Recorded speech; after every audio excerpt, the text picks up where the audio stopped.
Hello and welcome to This and That, and today we have the Nightmare, Nathaniel Collins. How are you, bro? I'm alright. Not bad. Not bad. You been busy today? Yeah, back deep into camp and training away, so aye. Keep yourself busy. So, as things stand, you're 15-0, 7 KOs, current British, Commonwealth and European Silver champion. It's a pretty flawless start to the career. How would you rate your beginnings so far? We're still at the early stages, I'd say, of your... Can't complain. Good accolades on the record. So what pretty much most of the people domestically now as I was coming up, and the guys kind of just in front of me are all world title holders or now moving on to retiring and stuff. So I've been pushed on pretty quickly, and it's been a great start. An exciting start anyway. It only took you about 7 fights to win your first belt? Was that the Celtic? Won the Celtic, aye. 6 fights in that. I actually started with St Andrews, we were just talking about, and I would say all the time to Ian, like, I don't want to fight journeyman, I don't want to fight. Well, you challenge yourself for the start, And I'd just came fresh out of like Commonwealth Games, so I was just like, I'm fighting better people as an amateur than I'm fighting as a pro, so I'm like, get me right and about it right away. So I think we asked for the Celtic title shot a couple of fights before I actually got it, but the board had said, no, you're not enough fights yet. Gear for you first. No, but that's definitely great going. And as I say, it didn't take too many fights later till you picked up another title. Aye. I think I won the Celtic just at the end, or at the start of COVID, should I say. So I had a fight, I think I had another wee warm-up fight or a keep busy fight after that, and then COVID hit.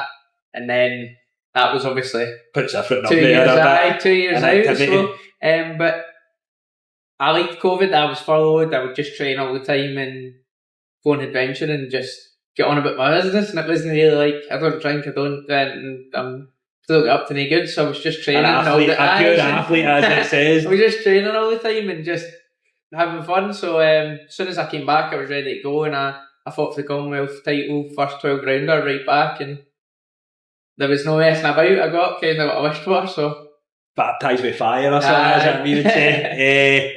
Last time out, a 12-round war, good unanimous decision win. Collected you another title, this time in the European stage. How would you place your performance in that fight? Is that maybe your best you've seen of yourself from then? Up till now, sorry? Or it was like... Or how would you rate the performance as a whole? It was a good one. A good challenge, good test. The guy was good. Mate, to be honest, I easily outboxed him the first half of the fight. I don't think he even won a round. Third round, I got my nose broke by an elbow, and that broke. It was plastered across my face. So did see that. It ended up a bit of a struggle. So breathing. I was breathing halfway. So I hit him a good shot in the 7th and basically rocked him back to his heels. And I thought, I'm just stopping him here because I want this over with. And then I kind of put it on him in the 7th, and like I couldn't breathe. I couldn't recover the way I would usually recover. Yeah. So like 8 and 9 for me was pure like torture, trying to get my breath back. And take you deep waters though, but it shows what you're all about as well. I just showed like I can come through challenges like that's probably not in terms of opponent, but in terms of like the circumstances. That's probably the hardest fight I'll get, because I'm not going to go into every fight with a broken nose, but hope not to break it. Exactly. So I showed kind of a bit of everything there, because first 6 rounds just boxing it off him, never get touched, never really, minus the broken nose, there was nothing there. Yeah. Then when I get dragged into a bit of a war, which was my own fault for just not sticking to what I should have been doing, it was a big bravado thing. So, but even when we went to war, I still outboxed him, still outfought him, and then obviously going into the later rounds, get back to my boxing, it was fine. So I think the scores was like 117, 100 something, so I only dropped 3 rounds or something, and that was where I broke nose. A comfortable win. And as you say, with that setback, pretty early on. I I think people seen the broken nose, the blood, and thought it was a bit more of a thing than what it was, but it wasn't. It was just the way it looked. But especially when it's an elbow as well, it's not as if a good punch is cracked. But it was good exciting fight to be in. And after the excitement of winning that, you suffered a huge setback with a wee injury. Can you tell us a bit more about that? Obviously, you had surgery as well. So a couple of days later, I get back to London. I've got my own gym out in East End, and just a weird one. Like the gym had flooded. I was there late trying to clear stuff up and that. Got home, and obviously I'd been healthy eating for 12 weeks in the camp. So you could have known I've been healthy eating for 12 weeks. Oh, trust me, if there's anything that's my downfall, it's food. So it was quite late. Get home, I ate a pizza. Like I ate a full pizza, and I was just like pure greedy. Like I never needed to eat it. It was already full. I thought I'm not wasting money. I'll just eat the rest of it. I ended up with a pure sore stomach, and then like a week later, I just had major pain, like in my stomach. I couldn't move. I was in major pain, and I went into hospital, and I ended up with a twisted bowel. It was, so they says it was pretty severe. I think I was in hospital for like 8 hours before they figured out actually what it was. And then by the time they figured out it was, I was all blocked up and stuff. So they were like, right into surgery. I think I was in surgery for 8 hours. So it was nothing to do with what. It was long. So they took out my whole intestine, basically straightened it all out. When I was born without skin on my stomach, so it's called gastroschisis. So all my intestines were out when I was born. When they put it back in, it's basically because I was a baby, and now I've grown, and it's all basically my insides were all messed up, and they've always been messed up. Yeah. So the guy says it could have happened at any time. It's just happened to happen then. So everybody thought it was through boxing, and I know it would just come across that way. People would assume that as well, but it was a tough fight. A week after the fight, and then people were like, "Oh, was it to do with boxing?" But it wasn't. It was just random. It would have just happened any time. So okay, then it happened during the fight. All over the nose. I know. Well, I was meant to go to Poland the week after, and I was like, I was going to Poland for High Rocks 2 weeks after, and then it just happened that the week after that had happened. But imagine I'd went to Poland. I'm stuck out there, so I was like. I know. Everything happens for a reason. You say it's, I wouldn't even say lucky it's happened, but lucky it's happened where it's happened. It was. But looking forward, you're back in action next month, aren't you? Yeah. Have you got an idea of who that's against you? So there was basically a list of opponents. We went for somebody that was like 12-3 or 13-3. Mm-hmm. Decent record, decent boy. I think yesterday I found out that he's either not been passed or pulled out or something, so I'm still waiting on somebody to fill in. So need somebody to pull up step up to the plate. Step up to the plate. I don't know how it'll be, what it'll be. Probably just something to get me back in there and get moving again. Probably some wee tough guy to come at me, but it's a comeback fight, so we'll see how it goes. But still waiting on the opponent being confirmed. Well, as you say, a comeback fight sets you up big for 2025. You've already got some accolades, some titles. You're number 3 ranked by WBC, isn't it? Yeah. How close do you think you are to those title pictures or title eliminators? Is that going to be after this fight? Is that the hope? So we've been speaking. Obviously, I'm saying the Queensbury and. There's loads going on now with the Riyadh season stuff, and there's big opportunities. Good time to be signed. And so my next fight after this one, all going well with this one, touch wood, is meant to be in May, and it's for the European title, the full European title. So I've been told after that one, you win that, you're kind of guaranteed either world title shot, world title eliminator. So I'm 2 fights away from it. Realistically, 2 fights away from changing my life, so that's a big year, exciting year. So, and it's not as if I've just went, this has happened to me. I've sat back and geeked about it. It's just like, cool, we'll get this fight. We're going back into a big one. We'll win the big one, and then we're going to world titles. There's no point waiting about now. This is what I've been asking for. So that's what it is. Well, you can see the dedication from yourself anyway, as you say. The surgery, major surgery. I don't think it was much longer to get a 6-pack again. You know what I mean? You're out doing the 6-pack again and making everybody else feel bad. Like he's been lying in a hospital bed struggling, and whatever time later he's flying again. It was good. It was like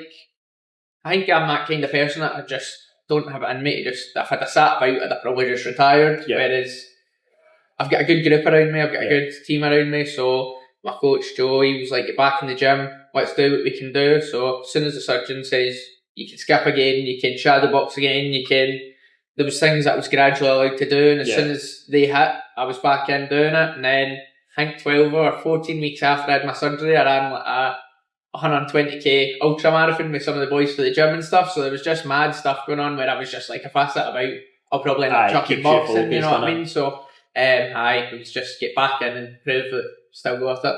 Well, as you said, you signed to Queensbury a few fights ago now. You've had a few fights with them. What's it like being with sort of Frank Warren, and what do you think being part of the Queensbury roster will bring you? Obviously, there's a lot of fights going on. There's exciting things with even 5v5s and stuff going on with the Riyadh season. Would that be something that would interest you? It's amazing. Like, probably the only person in now in Scotland kind of getting the opportunities like that because I'm with Queensbury, and like, don't get me wrong, I've earned my spot on that roster. So it's good. The opportunities don't come around if you've not got a big promoter like that behind you. So the fact that they're so in with the Riyadh stuff and they're so in with it, or even the big shows happening in the UK that are basically now being financed by that. So it's like any kind of opportunities there. So even like they've got more or less every featherweight there as well. So it's like, no, as if I'm going to miss out on anything. Nick Ball's at Queensbury Queensbury. So it's like there's easy fights to make. So again, I'll go and win this European title in May or whenever it happens, and then like that's the next sensible fight to make, in my opinion. And I'm sure they'll see it like that as well. If you're not getting a unification, then why not have an all British fight? I love the British domestic fights. I do think they 100%. Bring a lot of it in needle, especially in England, Scotland, 100%. or whatever, England, Wales, whatever it is, it's always brings.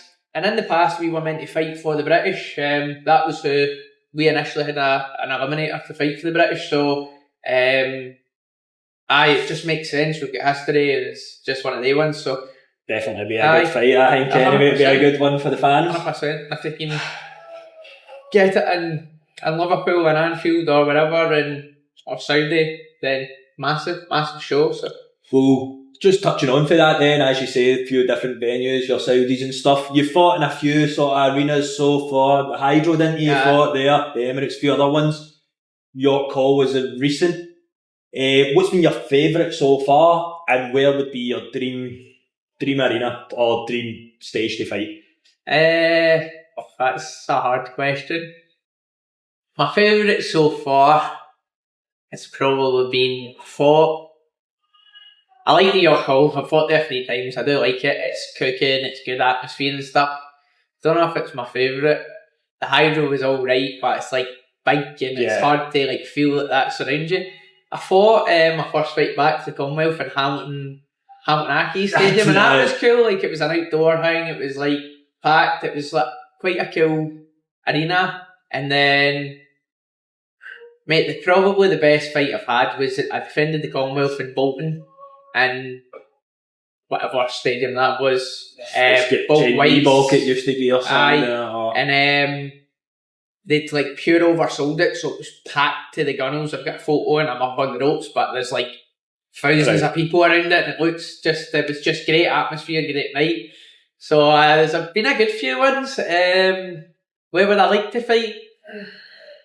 My family and my dad and my granddad, they're all massive Celtic fans, so I know that they'd want me to fight Parkhead probably, but mate, I'm not bothered, to be honest. I'd love to fight in Vegas. That's the one. You don't see anybody fighting in Vegas anymore. It's weird. Like, the UFC's kind of taken over there. So they have their own, like, what's it called? It's a residency, and then they've got the Apex and stuff there. But I don't think people would actually enjoy the Apex fights, I think that. But Vegas would be Vegas is the dream. The boy for my stable, the now Dean Sutherland, he's fighting in Madison Square Gardens. I've seen that advertised. There's another dream. So I seen him up on the billboard, actually. I seen a picture up on the billboard. Unbelievable opportunity. So he's got Madison Square Gardens on St. Paddy's weekend, and it's a mad one. Going to be a mad one, So they are the kind of big dream fights like that and that. I know everybody's kind of going to Riyadh now and Saudi's taking over, but the big American fights is what I've always been growing up on. It's the sort of Mecca boxing, and it is where you want to go, where you would want to fight. 100%. Personally, I think Scottish boxing is in a really good place at the moment. A lot of good fighters coming through, a lot of people with British, various things like that as yourself. Is there anybody that you've trained, sparred with, that you'd say has got a really good ceiling personally, or is there anybody that you've got your eye on? Obviously, as well, even similar featherweight, Lee McGregor just fought at Saudi as well, just in the last Riyadh season, in the Fury undercard, he won that was WBO international title. I think he won some version of the WBC. Or WBC, there's no... that doesn't bother me. I know where I'm going now, and like, if that was to be a world title eliminator or a big fight in the hydro, absolutely, like 100%. All of us would jump at that. Domestic we're pals and we've helped each other a lot. We're on the Scotland team at the same time for years, so but it's just business. He's the same as me. We both get daughters, try to secure your family's future. So it's a good old Scottish fight, but again, it's no like I wouldn't just go and do it for the sake of doing it. You know what I mean? It needs to be for something. Especially because we've got that relationship. But if they turned around and went, WBC world title eliminator, there you go, or a world title or an interim world title or something, a big show in the hydro or whatever, then 100% jump at that tomorrow. But again, you've got your path and it needs to be relevant to the... But Scottish boxing's going well. I've been sparring Matty for his British title. He's in 2 weeks or something. He's the week before me. He's looking good. He's like Gladiators card, isn't he?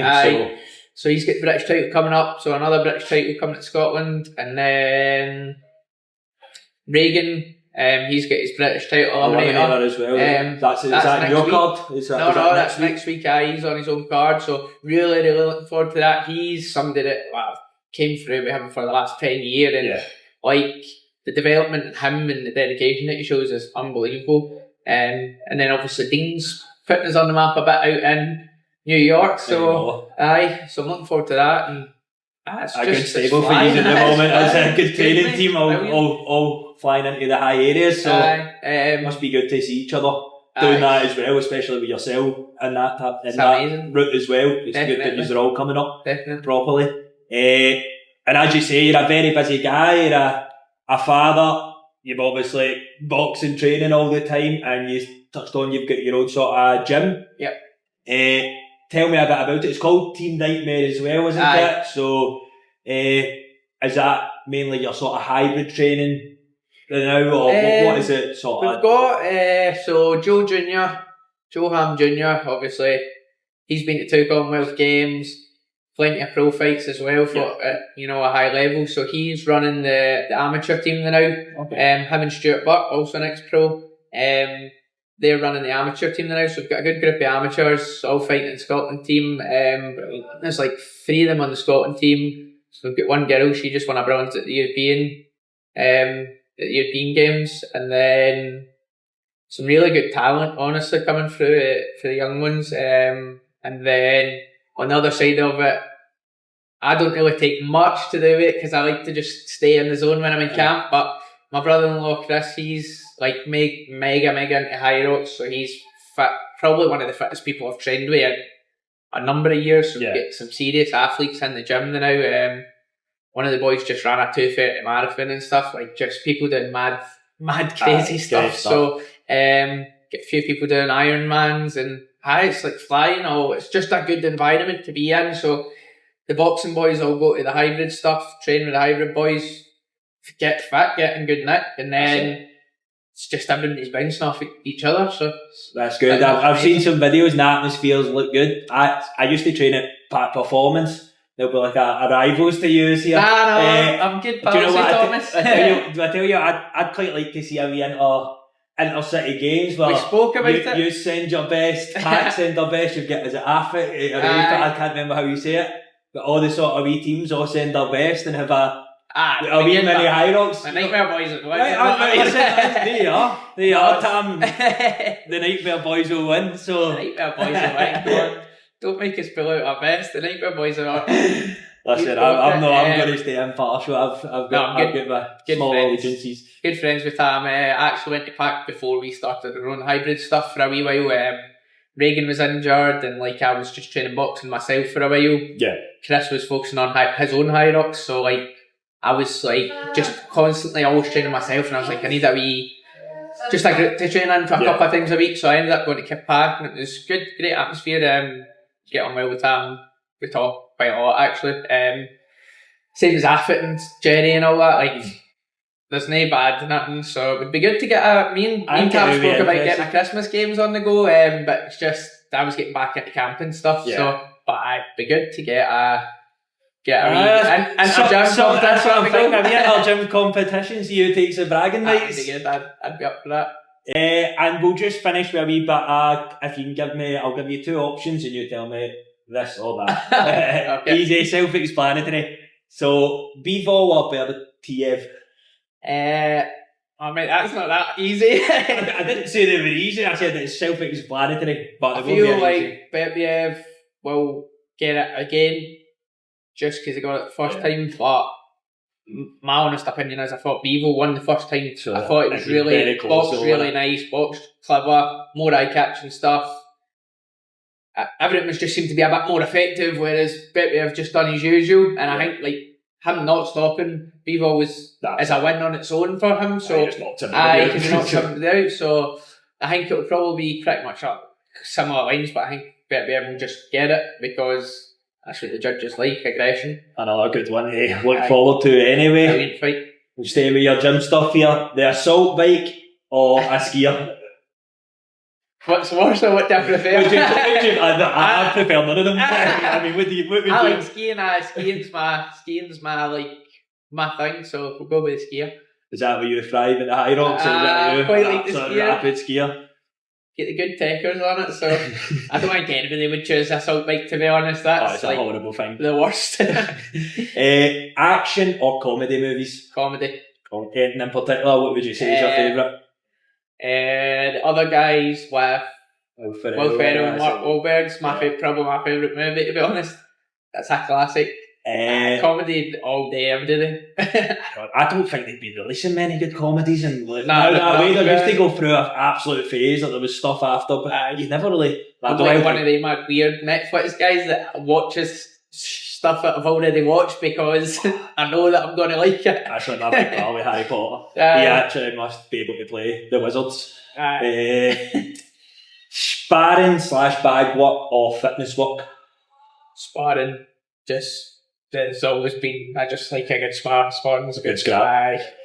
Italian food or Greek food? Greek food. That's what I go. Underrated. The most underrated food. And it's always like, let's go for an Italian. I don't really like it. I'm like, it's overrated. It's nothing that you can't cook in your own house. And I think like sometimes you go and get pizzas and that, and they're like too saucy. Or I don't know. I feel like you can't just go and cook Greek food in your house, but you can cook. See, that's it. I get sick of pasta or something now that way. It's good for a few bites, and then I'm just sick of the flavour. I don't know what it is. I've always been that way, but I was actually struggling to pick something. I'm like, Greek, because that's my favourite. So we'll see. At the beach or at a pool? Then abroad. The beach probably.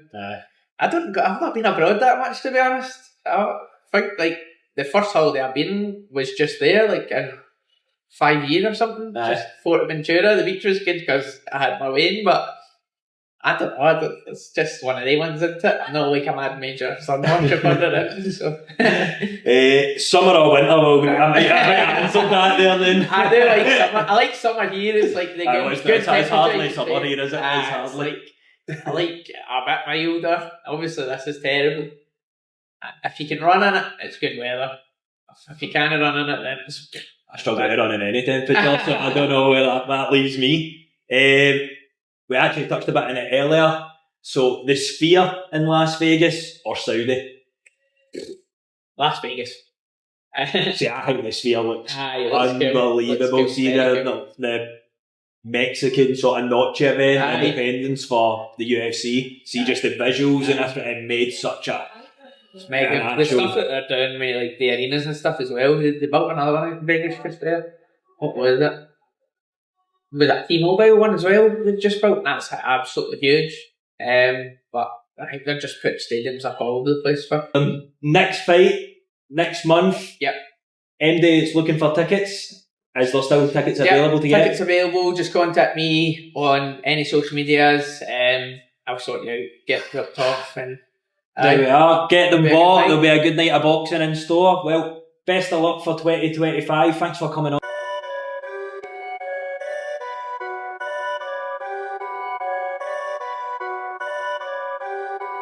Perfect.